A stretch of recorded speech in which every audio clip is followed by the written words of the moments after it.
And there we go. So, all right, guys, this is review day period 4. You already know this. Do now is up on the chart. You guys have about a little less than 2 minutes to send me those answers in the chat box. Send them privately, guys. Try to send them privately. It's okay if you don't. You don't have to resend them, but try to send them privately. I'm looking through. I like what I see. Brian, that's really solid. Do you try to remember the name of the policy? You pay for it. That's good stuff.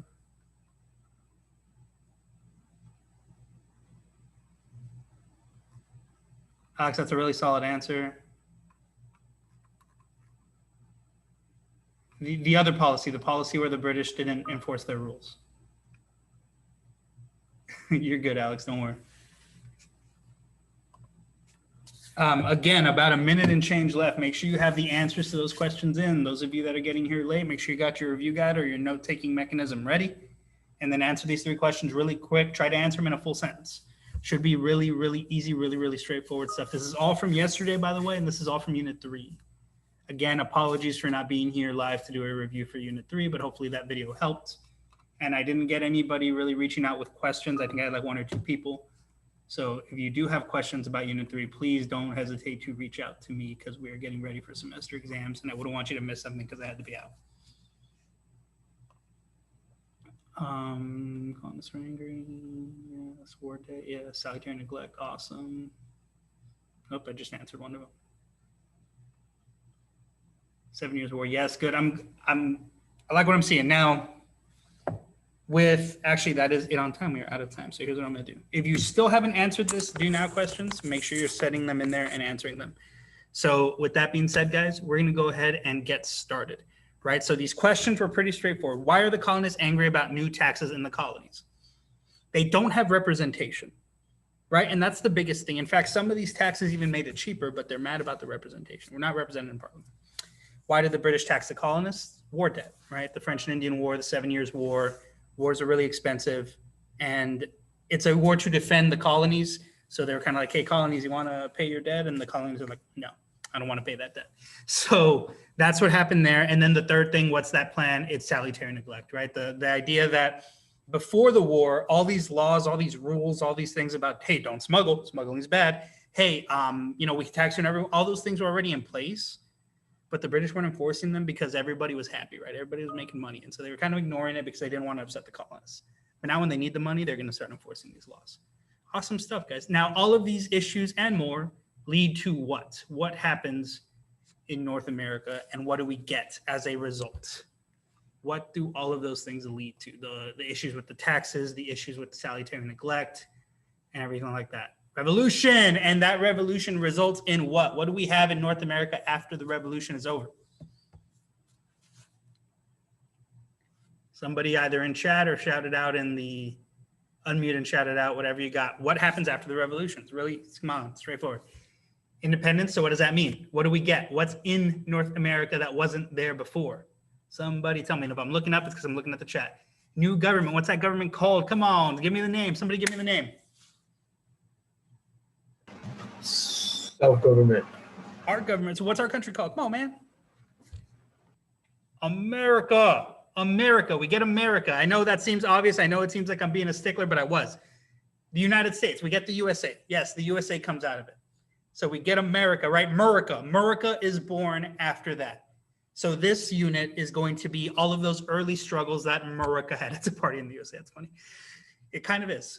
Actually, we're going to get to the party in a bit in the era of good feelings. So let's go ahead and get started. We have a lot to cover, and I kind of rambled on there, but I wanted to talk at least a little bit about Unit 3 live with you guys. USA release. Yeah, USA got released. It's like Cyberpunk. It kept getting delayed, and then it happened. So let's go ahead and get started. We're getting right into this with the Jefferson administration. That's where we're going to start here, right? So we covered, or you should have covered, Washington and Adams in the video. Should have covered Washington and Adams previously, right, on Unit 3. And with Jefferson, what's funny about Jefferson's presidency is that, I'm sorry, I'm reading the chat. That's funny. Land of Mountain Dew and Bald Eagles. That's a good one. And the Whopper. What's funny about Jefferson's presidency is that he deals with two big issues, and two big issues that are going to be issues throughout this entire unit. and they really won't stop being issues until like right near the end / middle of it. The first one is how America's relationship with foreign powers changes, right? America's the little baby country, right? We've used that to describe America during this era, during this New Republic era. And they're going to have a lot of foreign issues to deal with. But on top of that, there's going to be, hey, how strong should the federal government be? Right? Guys like Jefferson have their point of view, and then there are other guys like Jackson who have their point of view. And the first big thing that Jefferson deals with is an issue with a group called the Barbary Pirates. And all you really need to know about the Barbary Pirates is that they were here on this northern coast of Africa and in the Mediterranean, essentially. And they basically ruled this area. They were in charge. They were their own. They weren't quite a country, but they kind of were. But they're almost like a navy that's loyal to only money in a weird sense. And all the nations, by the way, pay these pirates to leave them alone. Even Britain pays them. Everybody pays them, right? For the most part, or at least had paid them at some point to leave them alone for a while. And the U.S. had been doing that under Washington and under Adams. They've been paying the Barbary Pirates. This is mainly a thing that smaller countries do. So like did Britain and stuff do that at times? Probably. But smaller countries all pay the Barbary Pirates to leave them alone. And Washington and Adams did that.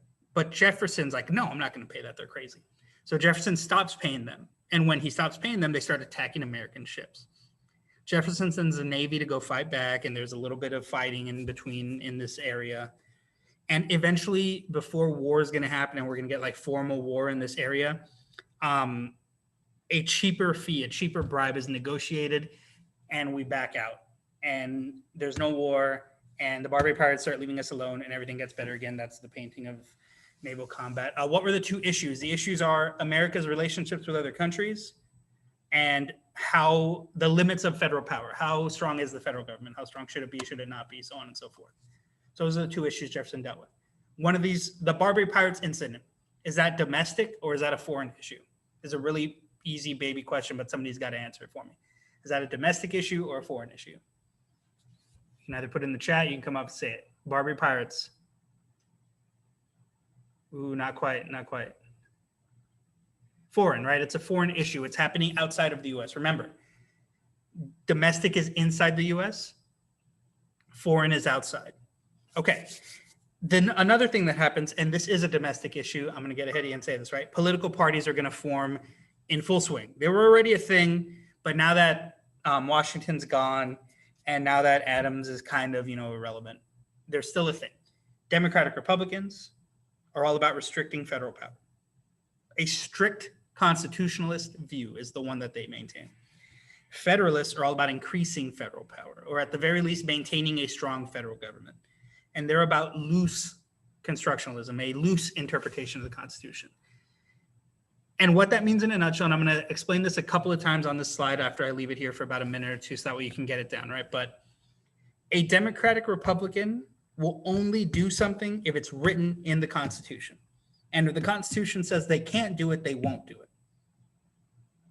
Whereas a Federalist will only not do something if the Constitution says he can't do it. Does that make sense? Yes, no, maybe so? They're scared, kind of.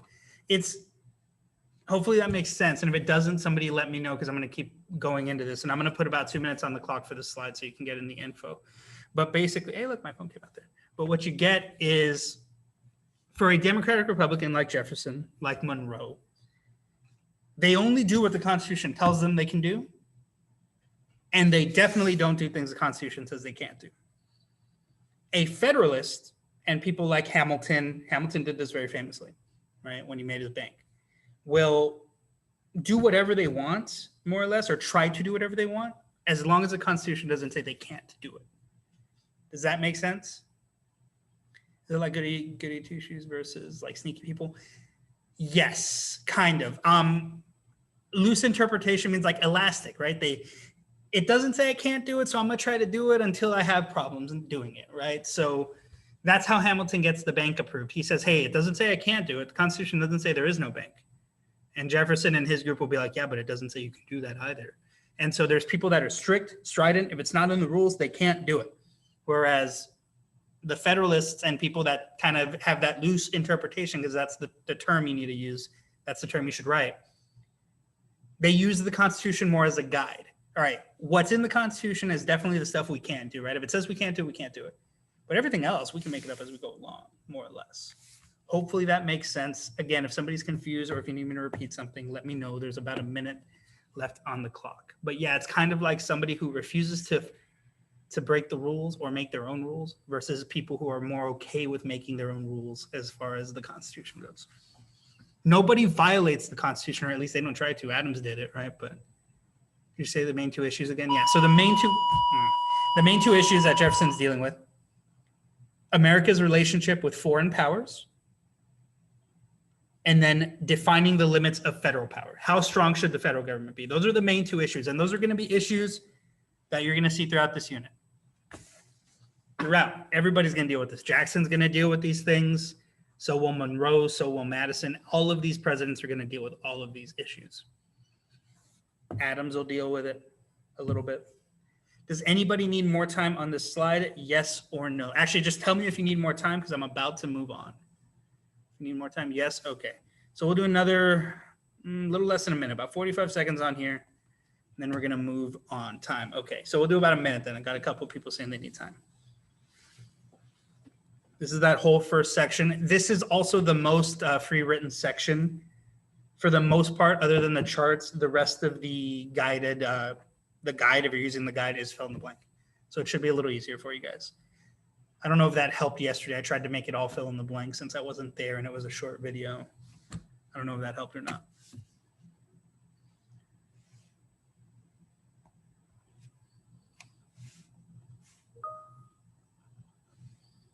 About 40 seconds left.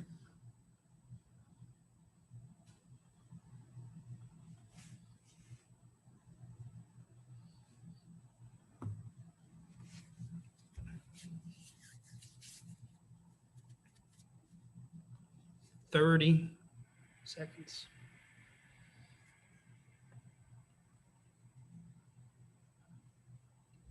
Now, the next thing we're going to get into is the Louisiana Purchase.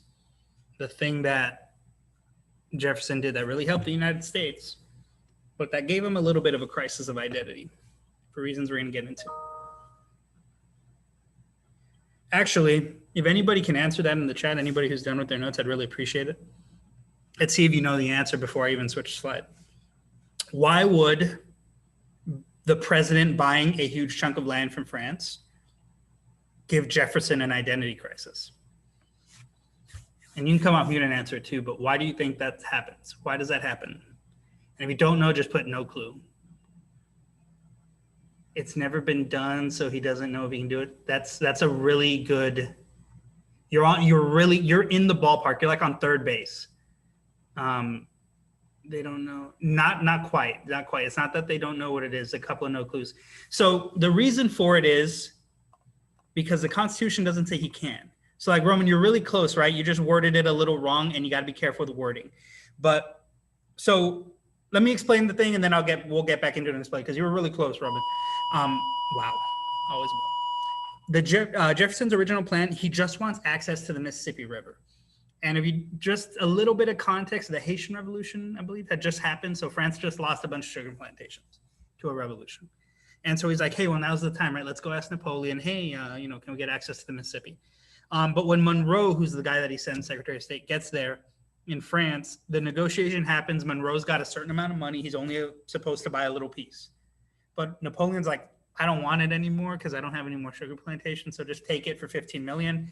Monroe, it's not like Monroe can call Jefferson and ask him. So Monroe just agrees to the deal. And Jefferson's like, that's great. And then it hits him, right? The Constitution doesn't say the president can do that. So he he just broke his own rule because he did something the Constitution doesn't explicitly tell him he can do, right? He acted a little like Hamilton doing something that the Constitution doesn't say he can't do, right? He interpreted the Constitution looser as he was president, right? Instead of strictly. But he justifies this to himself because his dream of America is an agrarian yeoman farmer society where every American has their little farm and they work on it and there's no industry and all that stuff. It's a weird dream. But he justifies it to himself by saying, well, the only way I get there is if I have all this empty land. So that's how he justifies it to himself. But he very much violates his own rule, right? It has never been done before, and he does something that a president isn't given the authority to do in the writing of the Constitution. Does that make sense? Which is why he freaks out about it a little bit, and then he ends up having to live with it. And it was a really good deal. I mean, it's hard to imagine not taking that deal. Again, you could probably find houses that cost more than $15 million in like California or somewhere. Jefferson bought half of America for it in 1803. But even in 1803 times, that's not that much money. Like, it's a lot, but it's not that much for 1803.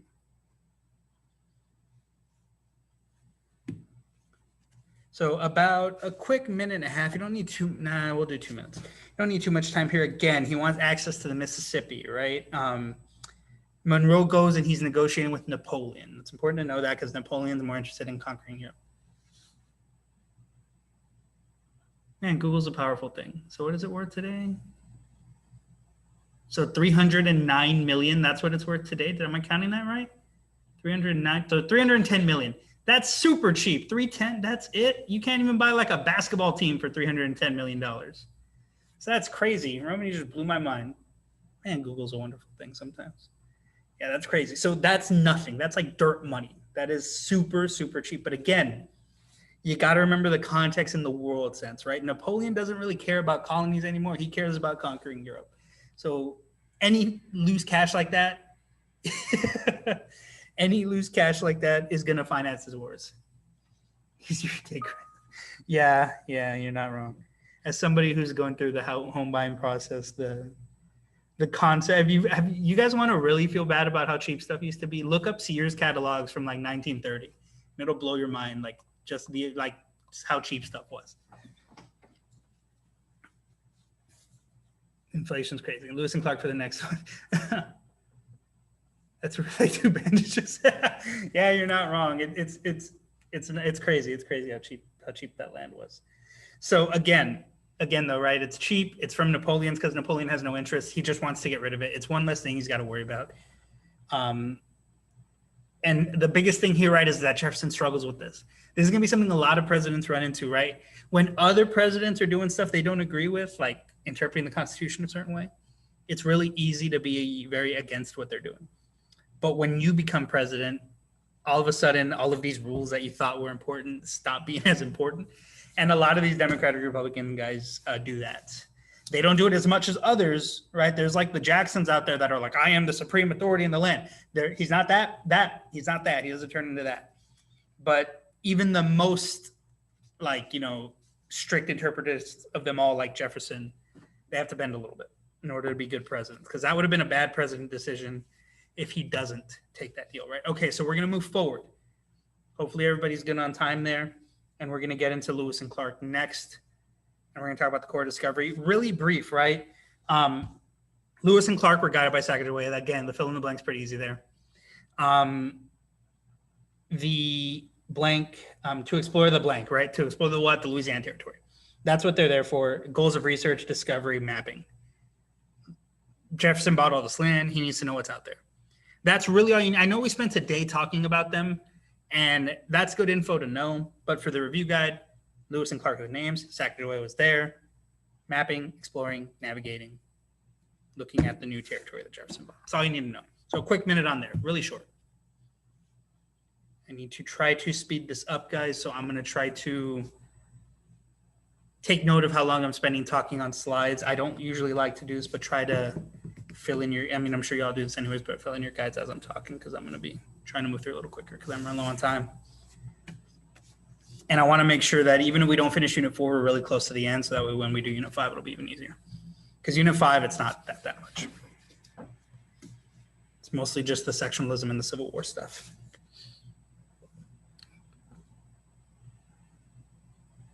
New Louisiana Territory. Yeah, for the blank, it would be exploring the Louisiana Territory. They're there to explore the new Louisiana Territory. They're also, this is on there, they're the first Americans to see the Pacific Ocean, like the first proper Americans. Some people say they're the first whites. I don't like using that analogy because I guarantee you for French fur trappers and all of these mountain men had already seen the Pacific. But so I just first Americans, they're the first Americans that see it. The core discovery are to get to the Pacific Ocean, then they come back.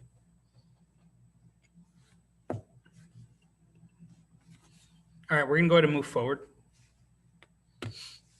The Pacific Ocean. That's funny. Oh man, the Mike Tyson memes are glorious. Okay, so next we got a chart: Marbury versus Madison, McCulloch versus Maryland, and more importantly, the John Marshall Supreme Court. Right, this is John Marshall. One thing that is not on the guide that I would put kind of probably right next to where his name is or somewhere on there if you're using the guide, and if you're just keeping notes, make a note of this. John Marshall, generally speaking, expands the power of the federal government and the Supreme Court. John Marshall, as Chief Justice, generally speaking, will expand the power of the federal government and the Supreme Court, right? I call him the last Federalist standing, because even after the Federalists are dead and gone and not relevant, because even before they're dead and gone, they're not relevant for longer. John Marshall is still here, old school Federalist, doing Federalist things until he dies, and gets replaced. So he's the last Federalist standing. Two court cases are a big deal here in this era, right? Or in this early period. Marbury versus Madison, which is a landmark case that declares the court has a final say on all matters dealing with the constitutionality of laws. Basically, is a law legal or not? Does the law break the rules of the Constitution or does it follow them? This also gives the power of judicial review to the Supreme Court. And judicial review is that declaring of a law is constitutional or not. Then you get McCulloch versus Maryland, which is another landmark case that deals with federal law that declares, wow, the federal law is stronger than state law. It's called the Supremacy Clause, which is, again, federal law beats state laws. So if the federal government says, hey, you can't do that, and the states say, yeah, you can, federal law is more important to an extent. It gets weird when you get into modern days, so try not to think about it that way. Think about it more like if the federal government gave you permission to build a house, but the state said you can't do that, you can still build it because the federal said you can. Think about it that way. When you get into modern day, it gets a little more complicated. So don't worry about it, but just think about it like that. In fact, I think McCulloch versus Maryland was about banks. I think that was banks.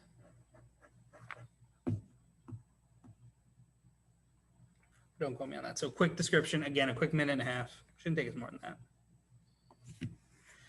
If there are any questions, let me know.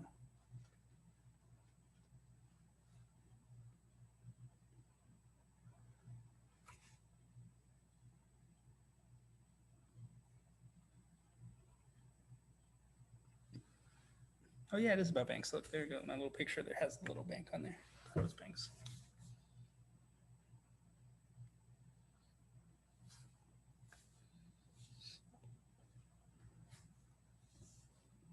I believe McCulloch versus Maryland was the Maryland State Bank not wanting to pay the National Bank what it was owed.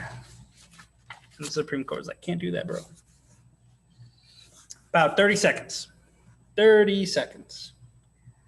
Next topic is the War of 1812. In the chat box, what do you remember about the War of 1812? If you're done. If you're not done, keep taking notes. But what do you remember about the War of 1812? Somebody tell me. What do they remember? Or you can come up, mute, and share. What do you remember? It's in 1812. Good job, Amy. It's solid. You're not wrong. It is in 1812. That is you make that joke, and it's a great joke, but you'd be surprised. France and England are at war against themselves, right? And America somehow gets dragged into a war with who? Who are we fighting? Because we're only fighting one of them. Oof. Oof. See what I mean? See what I mean, Eamon? Got to remember that's in 1812. What was the Supremacy Clause? It's the rule that says a federal law is stronger than a state law. Who are we fighting in the War of 1812? Somebody remind me of that, because we're fighting one country. Who is it? And then we'll move on to the War of 1812. No, just explain what it is. If you already explained it at the top, you can just leave it blank. But I just made the space in there in case you need more room. Who are we fighting in the War of 1812? Somebody tell me. Who do we fight against? Spain? Is it Mexico? Is it Iraq? Who are we fighting against? And if you don't know, put don't know.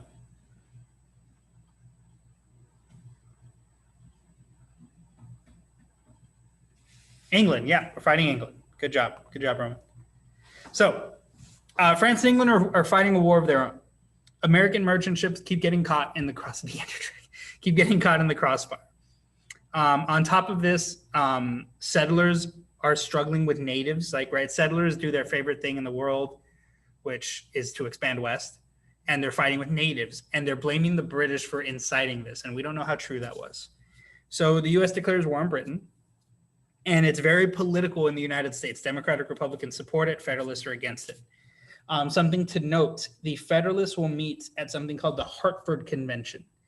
And the resulting backlash, right? The feedback, I put feedback in the guide, but it's really backlash, will end that party. That party will die after the Hartford Convention because everybody sees them as anti-American. And the reason they're seen as anti-American is because this victory, the victory in this war, will lead to an era known as the Era of Good Feelings. It's called the Era of Good Feelings because it is a period of political unity in the United States. So add that in there. That's not in the guide. Add it in there.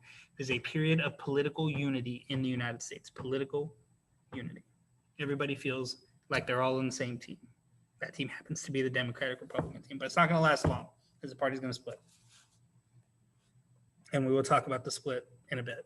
So about a minute and a half. It's really short. Actually, now we'll do a minute. You don't need more than that. It's like a couple quick fill in the blanks. For the next section, we'll do about 2 minutes. Hopefully I left you enough space for there. And again, it doesn't matter how you do your notes, if you're doing them on your notebook, if you're doing them digital, if you're doing them on a printed out guide, but make sure you submit them for your exit. Easiest exit tickets we'll do this whole school year. Just submit your notes. It's the only time we'll do it.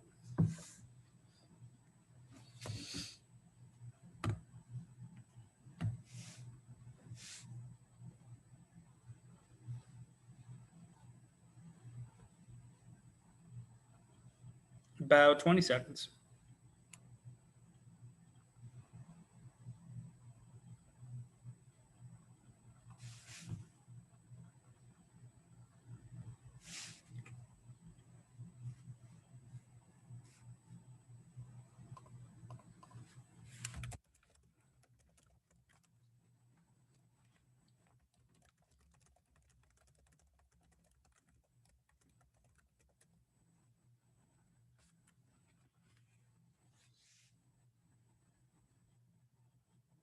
America won the war because America. I mean, again, they don't really win the war, right? Remember, the reason that they claim a victory is because they fought against Britain and they didn't lose. So they didn't so much win the war as much as they didn't lose the war. Nothing really changes. Hold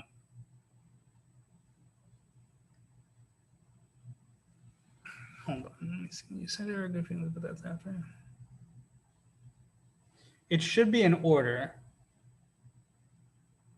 American system comes in on this next slide, and America's weaknesses are in there too. So yeah, weaknesses they're all on this slide. The weaknesses are here. So I think you're just getting a little ahead, Jay. So what's for nothing? Yeah, that war doesn't do anything. It shows America where our problems are, and it gives us this new plan.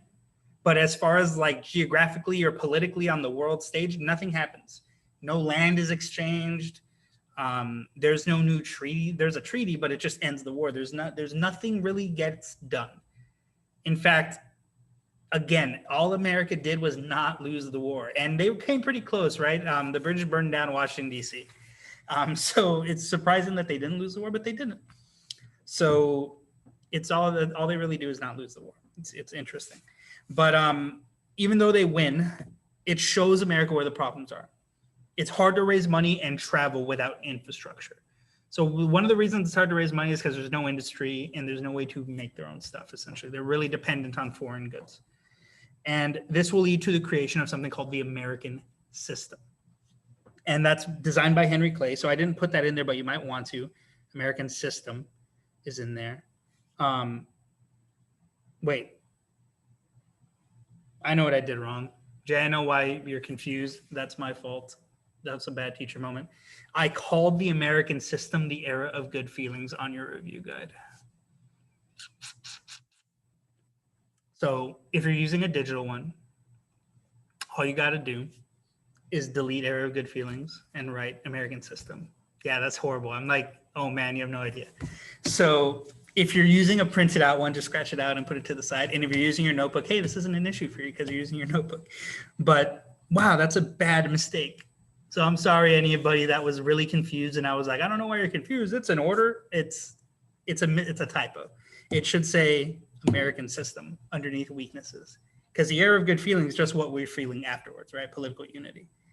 The era of good feelings is that. And if you messed it up, I apologize. But the 3 points are for the American system. Why I called it the era of good feelings, I don't know. Don't know what was going on in my head when I made this. It's probably why I shouldn't be making worksheets in the middle of the night. I don't work out. But the American system had 3 parts. Federally funded internal improvements within the United States, like railroads, think railroads. It implemented protective tariffs to keep industry safe. And it reestablished the national bank in the United States, because there was a little period where the bank had gone away. So those are the 3 parts of the American system. The era of good feelings, all you need to put for that, right, is it's an era of political unity. So you could put that right at the end, right? The U.S. feels like they win, even though they really don't. They just didn't lose. This leads to the era of good feelings, period of political unity. If you're using the guide, I apologize for that horrible mistake in there. I blame Google somehow. Google messed this up. I totally typed it right, and then Google Docs broke it. Yeah, probably not. Man, that's horrible. Again, I apologize for that. That should not have been there. Tragic. It is tragic. It really is.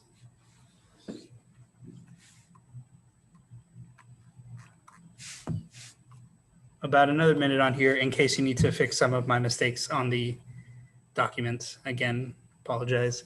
We are probably not going to finish Unit 4 today, but we will do Unit 4 and Unit 5 on Friday. And it'll be the same review guide, and it'll be the same slides. So if you want to kind of, if you have free time and you're, trying to review a little bit, the slides are already up on Google if you just want to finish your notes. But if we don't finish, what I'll do is I'll only take up to where we covered in class. So like if your notes are half done and you want to wait for class tomorrow, that's fine. Don't think you can only submit them the other way. Just make sure you download them if you're doing it digital, because then I don't think you'll be able to get them back. I don't know how that works.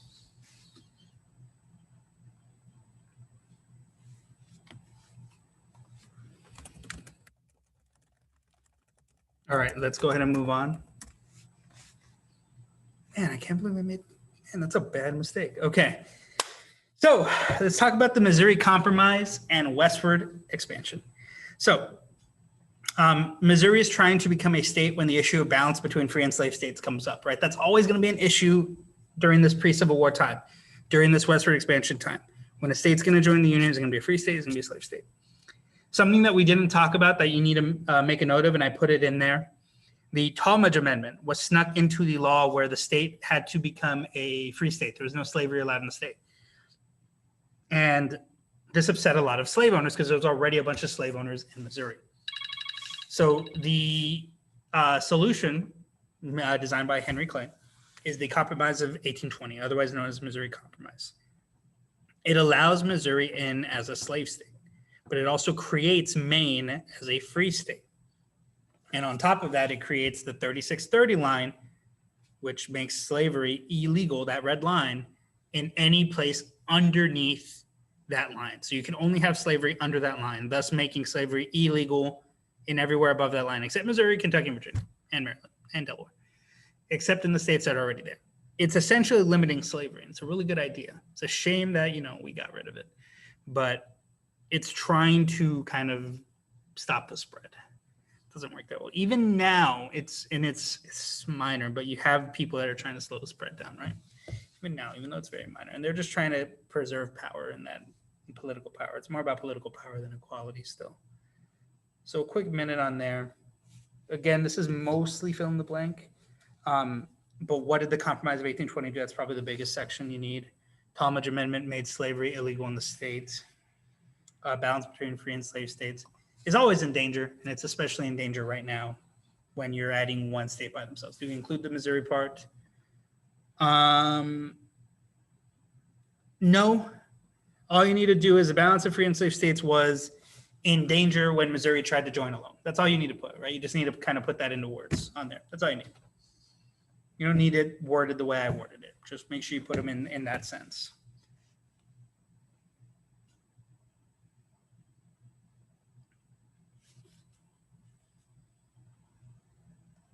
About 40 seconds.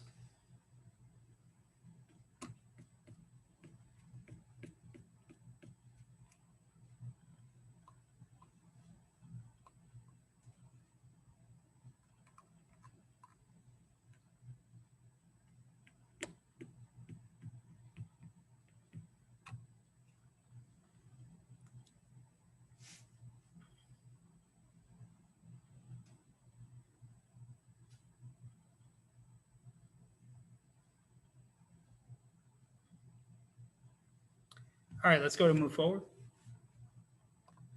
So the Monroe administration, really brief, really quick, right? Who establishes a border between the U.S. and Canada and the U.S. and Spain while also purchasing Florida? John Quincy Adams. Just write his name in. That's all you got to do for the first section. And then just explain the Monroe Doctrine, right? It's declared in 1823, include the date.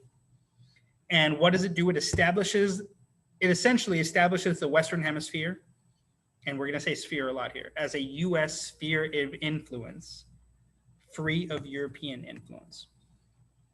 And then this is a really general, not quite 100% accurate interpretation of what this is, but it's the simplest way to explain it, and let me know if it doesn't make sense. A sphere of influence is like a zone of control. Like if this school, we're talking about the school. My sphere of influence would be my classroom. Once we leave my classroom, I start having less and less control, right? Like I don't have as much control in the hallway as say the principal does. But within my classroom, right, that is my sphere of influence. No one messes with it. There's no Europeans in here trying to tell me what to do, right? It's my sphere of influence. So with the weakening of places like Spain in the New World, France is gone. The United States claims the Western Hemisphere, which is basically North and South America, as their own sphere of influence with the Monroe Doctrine, which is like a threat, right? Hey, back off. If you try to come in here and colonize, you're going to have to fight the United States. And it works. So hopefully that makes sense. If it doesn't, please let me know, because this is really important. You got to know the Monroe Doctrine and what it does. Again, it says stay away, Europe, from our side of the world, which is the Western Hemisphere.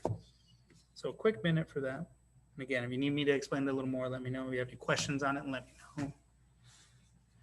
Otherwise, we're going to move forward in about a minute. And we're going to get into the market revolution. We'll try to finish the market revolution and see how much time we got left afterwards.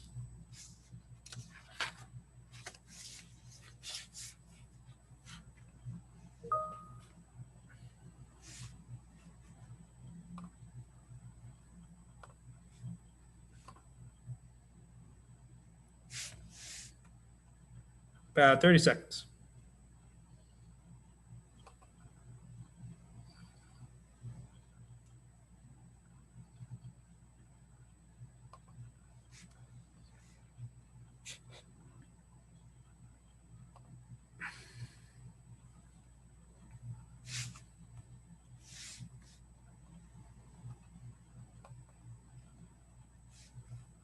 All right, let's go to move forward.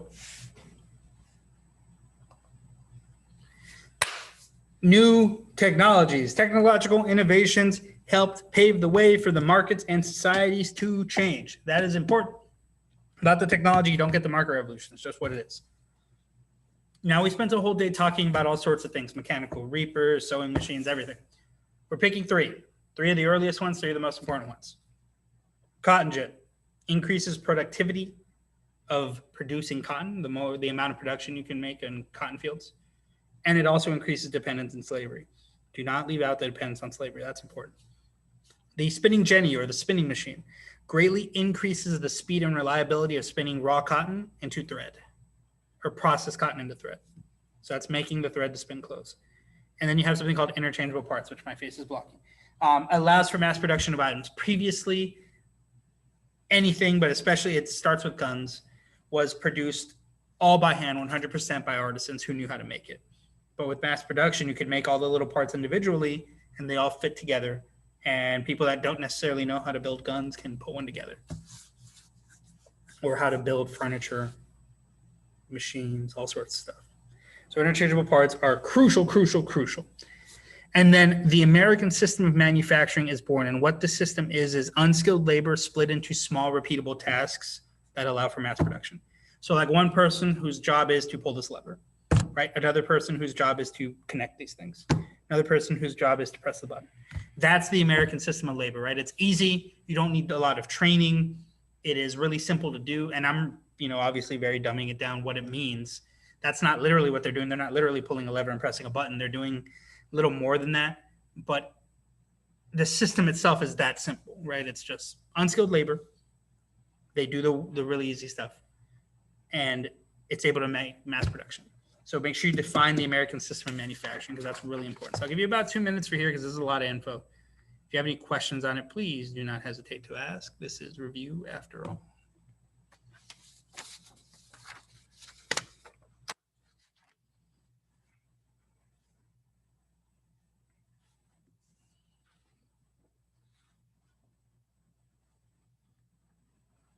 Next thing we're getting into is transport.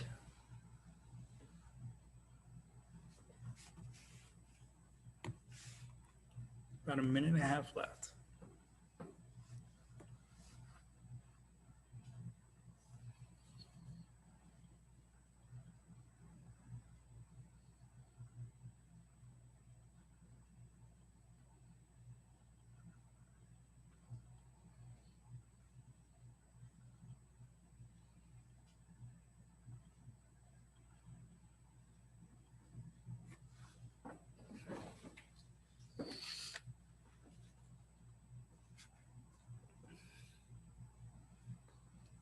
One minute.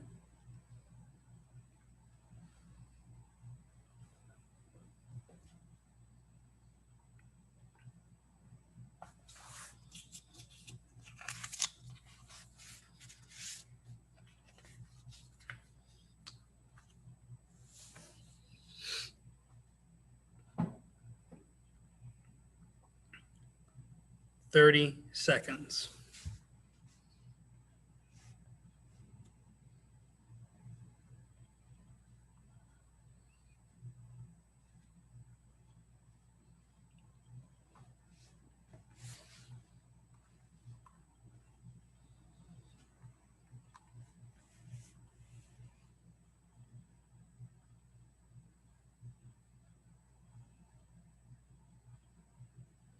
All right, we're gonna go and move forward. All right. So steamboats allow vessels to go up and down the river, doubling speed, doubling the amount of transport. That's all you got to know. Up and down river. Canals are man-made rivers that help speed transport along, makes it easier, makes it smoother. The Erie Canal is super profitable, and it proves that the system works in New York. So just know it's in New York. It's super profitable.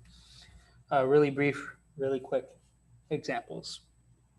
Another example of revolutionary transportation innovations. What's one? Somebody put it in the chat or come off mute and say, what is another major example that is not on the slide of transportation innovation?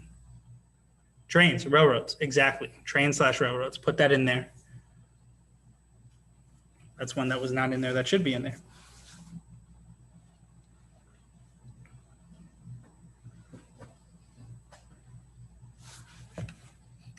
A quick, like 30 seconds. And then we will move on to immigration. And we're going to briefly talk about immigration. All you really need to know is that there are immigrants here. Conditions are rough, but they maintain their cultures.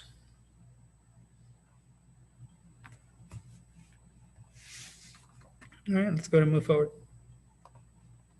So during this era, millions, and I mean millions, of immigrants are showing up in the United States, mainly from Ireland and Germany, but there are also plenty from Britain, plenty from places like Italy, Asia. Most were poor laborers who lived in tenement buildings with poor sanitation and lots of disease. During this time, you also get a growing middle class. The middle class grew during this time. and they focused on things like plays, on things like sports, circuses. Like they had money to spend on things like that. And the reason I'm telling you to write that down is because what that does is it allows that stuff to develop. If you have people that are willing to spend money on going to plays, then you have more people writing and making plays. Whereas prior to this era, prior to that, everybody's too broke to worry about going to a play, right? They got work to do. They got farming to do. But with this rising middle class, and this is mainly groups like lawyers, doctors, things like that in this time period, you get that, what would be the term, disposable income that they want to use for stuff like that. So it's important just to note that really quick. So again, where are the immigrants coming from? They're coming from places like Ireland, Germany. Conditions are really rough for them to live. That's all you got to know for that. It's really brief. So again, quick 30 seconds. There's a lot of info on the slide, but you don't need most of it. You do not need most of it. And next, we're going to get into the role of women, and that's really just defining one term for now during this early period.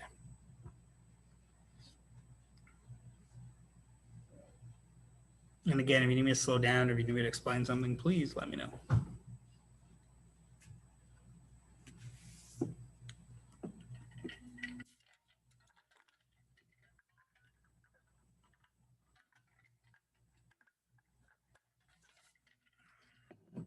All right, so let's go ahead and move forward. Women's role, the cult of domesticity will take hold during this era, especially among, actually not especially, specifically among middle and upper class women. What is the cult of domesticity? It's the idea that women had this new revised purpose that focused on childbearing and keeping a clean and proper home.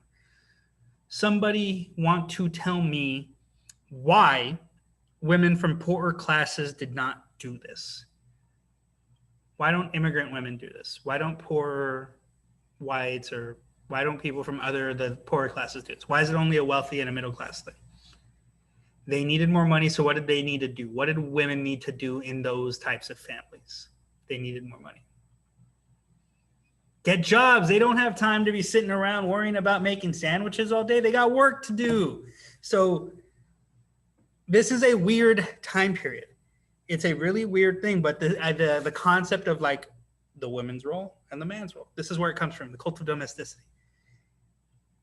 And it's weird, and I say it's weird because it's only a middle and upper class thing. For poorer families, for more like, you know, blue collar, like factory working families, I saw factory working, that's a good one. They didn't have time to worry about this stuff. They went to work just like their husbands did. They went to work just like their children would, right? And even when children had school, those families still typically, the women go to work. Their job isn't to sit at home. It's a weird thing. But that's the cult of domesticity. That's what it does. It's a weird little thing that happens, but it did happen. And you can argue that you can still sense the effects today, right? But yeah, working class women don't have time to make sandwiches. They gotta go to work too. And in some New England areas, right, like the women end up making more money. Could you go back so I can take a picture of the slide? I will go back in about 30 seconds, and then I will go back to this one, and I'll stay for another few. Actually, I'll go back right now, and then I'll come back to this one. So I'll go back really quick, hold it for a second. There you go, Josh. Grab a picture of that. Try to move my head out of the way. Okay, so now I'm going to go back up to this one, and we're going to move on from here in about 12 seconds. This is a brief one again. Or if you need more time, then let me know. I was just going to keep on cult of domesticity for a bit. Again, just define that. But make sure when you're defining cult of domesticity, you note that it's an upper and middle class thing. Women from lower class families didn't bother with that nonsense.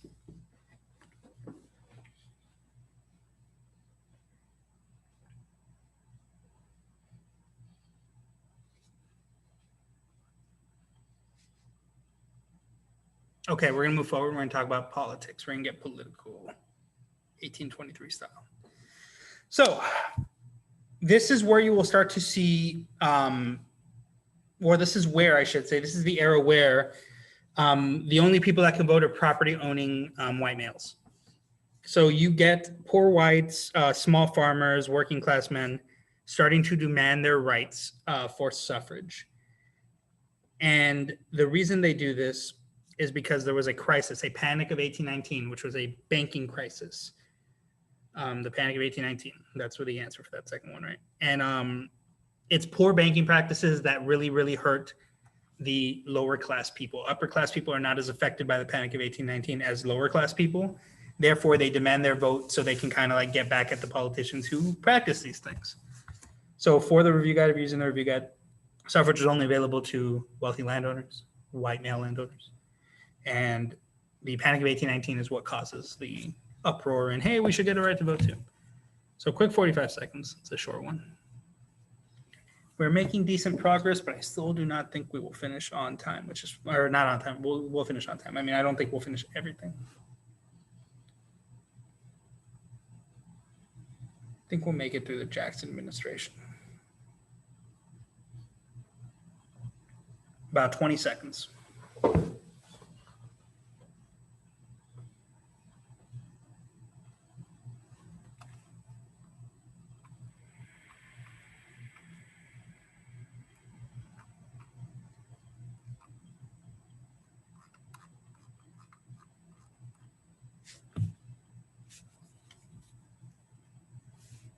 All right, let's go and move forward. Election of 1824. By this point in the election of 1824, the Democratic Republican Party has split. You have one group called the National Republicans that were loose constructionalists, like old Federalists, right? They believed in loose interpretation.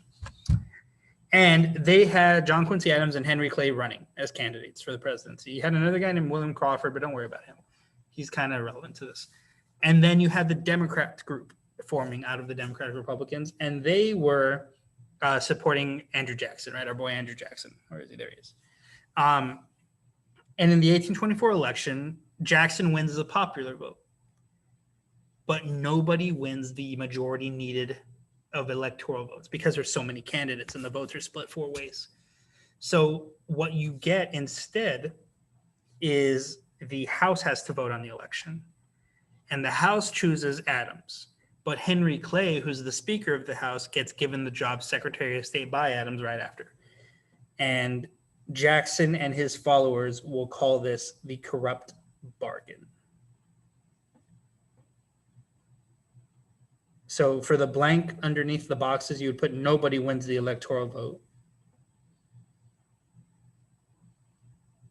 Henry Clay supports Adams. Adams gives Clay a job. Jackson and his followers call this the corrupt bargain. And again, part of why Jackson wins the popular vote is because he's there going door to door, right? Champion of the common man, all that stuff.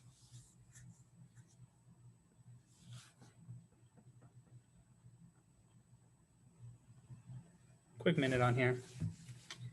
Again, make sure you note the differences between the two parties, the party split. Because National Republicans aren't going to stay around. They're going to get replaced by the Whigs. It's going to be the Whig party, which we'll talk about on the next slide, led by our friend Henry Clay.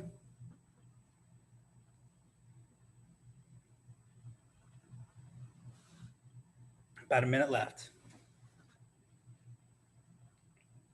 Hey, look, if I back up far away, you can see the stuff better. That's weird. Probably should have known that.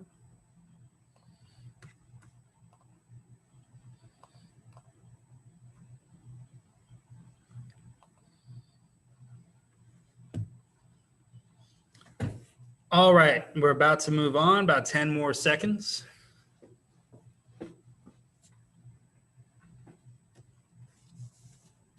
And then we're gonna get into the Jackson administration because spoilers, hint, hint, Jackson wins the very next election, right? So Jackson wins the next election, and Jackson as a president will greatly, greatly, greatly increase the power of the federal government. During this era, the Whig Party will form, led by Henry Clay. Then you get the Tariff of 1828, known by Southerners as the Tariff of Abominations. They feel like this tariff only supports Northerners and Westerners, and it hurts Southerners. So that's why they're against it so much. They threaten to nullify the law, or they do nullify the law, and then they threaten to secede from the Union if the federal government tries to collect. Very important here, Jackson will get something approved called the Force Bill, which allows Jackson as president to use federal troops to enforce federal laws. So South Carolina's like, we're going to secede, and Jackson's like, I'm going to send the army. And there's this stalemate. But well, we'll get into what happens on the next slide. But basically, in a nutshell, the tariff is negotiated down in price and everybody backs off. They felt like it supported Northerners. Yes. Southerners are like, hey, this helps the Northerners and it hurts us, right? It helps the Northerners at the expense of Southerners because Southerners depend on foreign goods. They don't just buy American goods, they depend on them. And tariffs make foreign goods cost more than local goods, which already cost more than foreign goods did before. Does that make sense? It's kind of like if I made you pay more money for a generic brand item because I made the store brand item, or I'm sorry, that's not true. Let's say you enjoyed buying a specific brand of something, right? Let's say you liked buying, I don't know, Yeti cups, and they cost whatever they cost. They cost like $30 for a Yeti cup. And all of a sudden I said, I put a tariff in place and I said, well, now Yeti cups, since they're produced in Austin and not San Antonio, are going to cost $60. The reason you bought Yeti cups, let's say, is because they only cost $30 when the, I don't know, the other brand of cup, whatever it is, cost $40. So like the American good cost $40. The foreign good used to cost 30. Well, with a tariff, now the foreign good costs 60 and the American good still costs 40. Does that make sense? The farmers are still spending more money. They're spending money they don't want to spend on something they don't want. Can I get a yes or no? Because I feel like I just confused everybody with the Yeti cup analogy, and I apologize. Essentially, the foreign good's always cheaper until the tariff, and then it becomes more expensive than the already more expensive American good.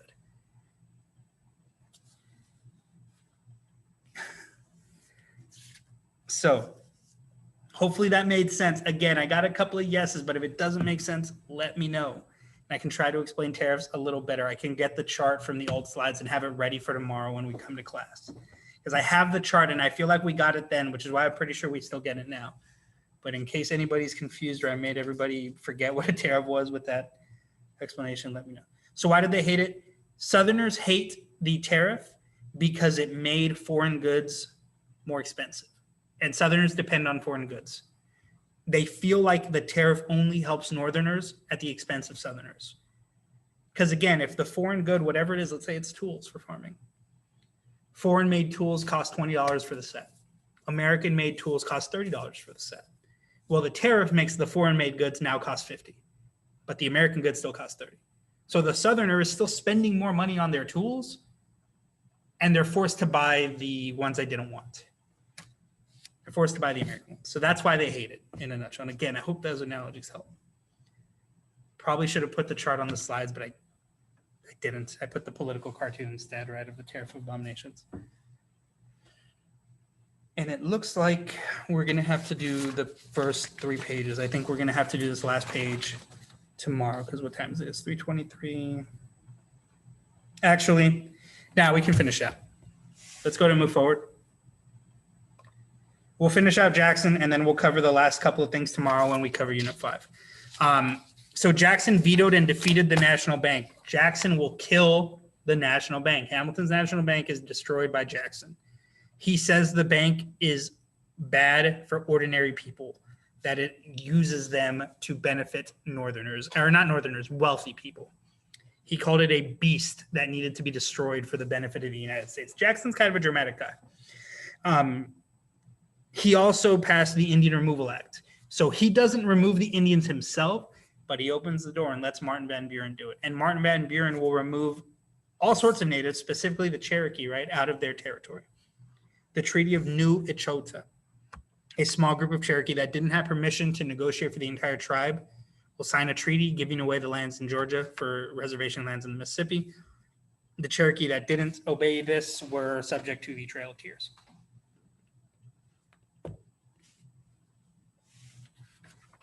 And I think you have a slide, a bit for Worcester versus Georgia, right? On there. And I'll talk about that at the end. Worcester versus Georgia, in this last minute while we're here, is a Supreme Court case that declared the Cherokee didn't have to give up their land. That Jackson ignores. Jackson ignores the decision. The Supreme Court said, hey, Cherokee, you don't have to give up your land, it's yours. Jackson ignores it and lets Georgia take their land. That is it for today, guys. It is 3:25. I do not want to hold you any longer. I will sit in this call a little bit longer if you need me to explain anything else in your notes. If you're done with your notes, you're good to go. Don't forget to upload them into Google, and have a great rest of your day, guys. I'll see y'all tomorrow. See you, Roman. Make sure you're uploading your notes. But that is it for me.